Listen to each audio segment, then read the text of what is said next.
great point, and I love Mayor Elorza when you talked about accountability, because I've done uh, a lot of internet searches. I've looked to see when has a school superintendent been uh, fired for not educating kids, and all I can find is school superintendent fired for either a sex scandal or a financial scandal, but not held accountable when entire schools aren't at grade level. And your point is that there's a political price to pay for not paying attention to that.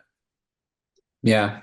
And I think there's something to be said about tough love. Um, and what I would like to see is this combination of being tough because I care. And that shows up in accountability. Yes, we're going to hold you accountable. We're going to hold you to high standards, and we're going to hold you accountable to those high standards. And we're doing this because we really care about our kids. We really care about our communities. And that's the kind of culture that we want to create.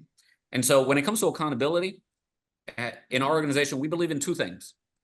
First is we need to build up data systems, like how we collect data, but also how we use it for data-driven decision making. That seems pretty basic, but the truth is that there's a lot of work to be done to have those systems in place. That's one.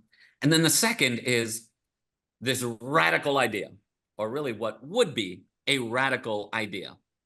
And that is that we should invest more in the things that work and invest less in the things that don't work. That would be a radical idea in education. But I'll tell you, it's one that's just common sense to the average voter. And if there's this posture of, yes, we're going to be tough, but we're going to be tough because we care, I think that would resonate deeply with a lot of voters, especially low-income Black and brown voters who are just really frustrated with their public school options. Yeah, that's Mayor, I'm listening to things you walk through, and love to get Mayor Reed's perspective on this. I think there would be no other department or agency in any government.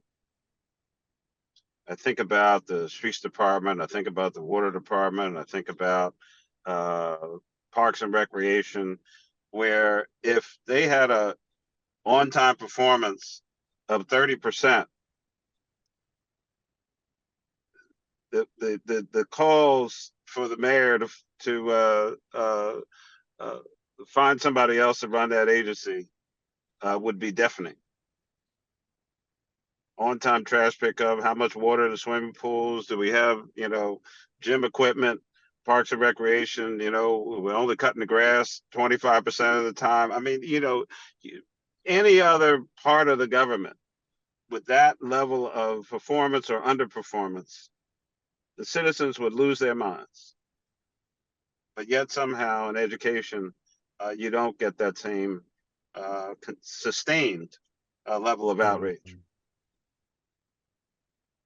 Well put. Interesting. Yeah, great point. Hadn't thought about it that way. Yeah. well. Go ahead, Mayor Elorza. I was going to say that's so part of the challenge is that the political incentives don't align in education, because it's sort of this divided responsibility. Like, really, who's in charge? I believe there's only about 11 or 12 cities in the country where the mayor has direct control over the schools. But as I mentioned, even where I had control of schools, I really didn't. And so who do you hold accountable?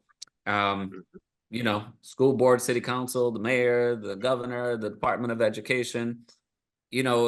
No one is really in charge, meaning no one is held accountable, meaning no one dives in to take, to expend political capital to tackle the thorniest issues.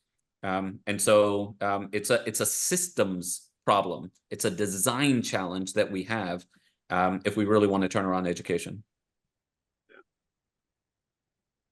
Well, guys, this has been really great, Mayor Elorza. I mean, I got to say, I think that guys, we're talking to the next Secretary of Education in a Biden administration. But he's shaking his head because he shook his head quickly. Yeah, he shook his head quickly. That's only because there is 0% chance that will happen.